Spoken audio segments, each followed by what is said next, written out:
Today we unveiled a new strategy for the group, which we're calling a managed separation. Ostensibly, we've been a group since we listed in London in 1999 of 4 businesses with a group head office, looking towards leveraging the capital markets in the UK and driving synergies across the group since that time.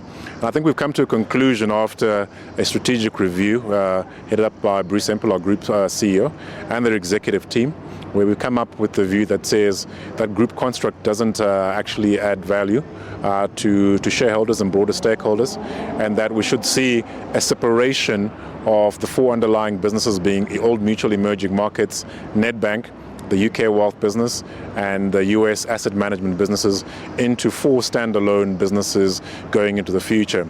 And so that means that in time, our group in London will cease to exist in its current form, and you will have 4 businesses in their key markets talking to their key shareholders and key constituencies. Will there be a legacy business, I guess, which will be the main business with Bruce Hemphill at the helm?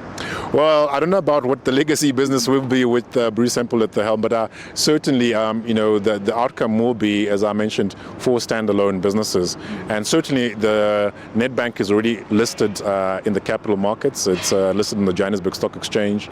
Our US asset management is also listed. And the 2 unlisted businesses are the Old Mutual Emerging Markets business and the wealth business in the UK. And, certainly, no decision has been made about what the future of those 2 businesses are from an equity capital markets point of view. But what I can certainly say to all our stakeholders in South Africa, broader in the rest of Africa and emerging markets, is the emerging markets business is here to stay. We have a role to play within the communities that we serve, South Africa, rest of Africa, LATAM and Asia. And certainly this business, will continue focusing on our customers and broader stakeholders.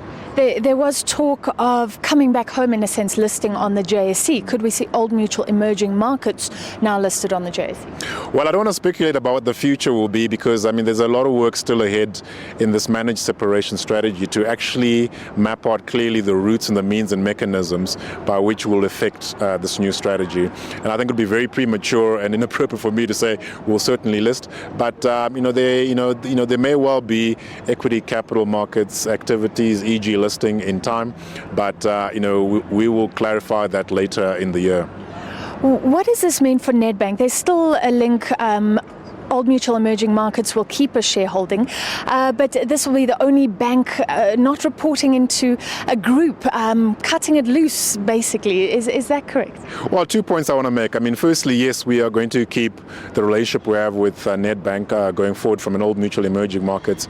The relationship is extremely valuable, and it's a commercially based, adds value to Nedbank, and also adds value to the Old Mutual Emerging Markets business.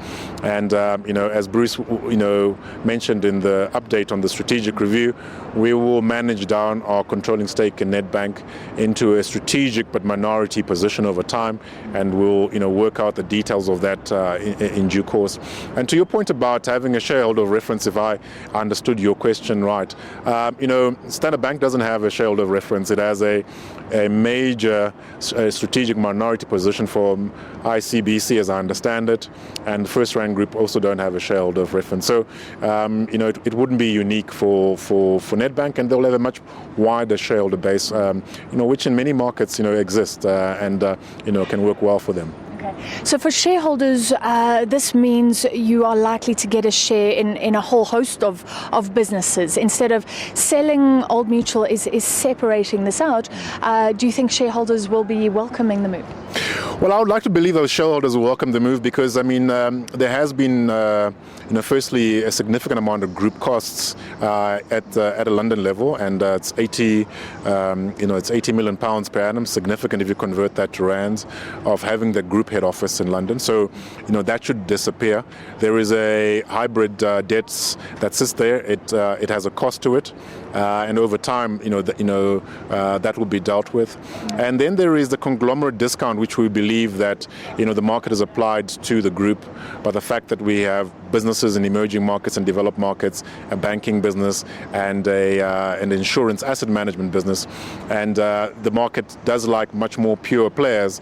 And in creating this managed separation outcomes, I think we'll get better rated businesses and remove the discount. So for shareholders, this should be creating a lot of value. My final question, Nedbank and Old Mutual Emerging Markets are the core profit-generating machines, but analysts are saying Nedbank's not shooting the lights out. We know growth here is slow. We know that whole Africa rising narrative is in danger, in fact. Can we read anything into this? Because it comes after Barclays saying that they will release Africa.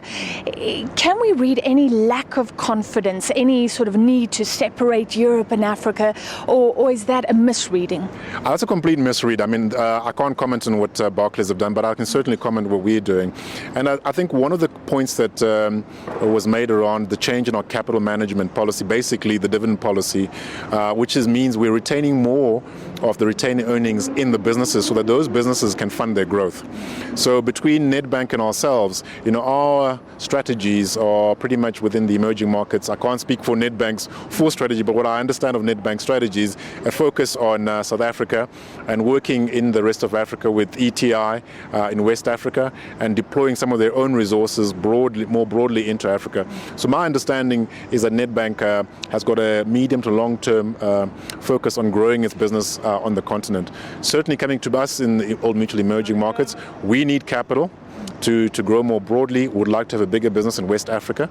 So we certainly are going to be retaining a bit more of proceeds that would have passed on as dividends to fund growth.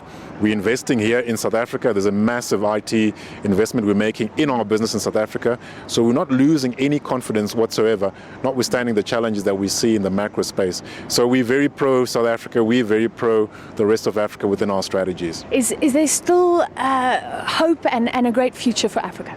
There is hope. I mean, that's our business. My business is a business that's based here, certainly the bulk of it in Africa. South Africa and the rest of Africa will run as regions. And yes, we have some diversification in Asia with now joint ventures in India and China, and have some small but growing businesses in Latin America.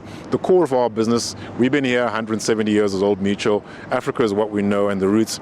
There'll be challenges, and we're able to operate within those challenges. We have that skill set. So we're pretty confident, notwithstanding the challenges the continent is facing.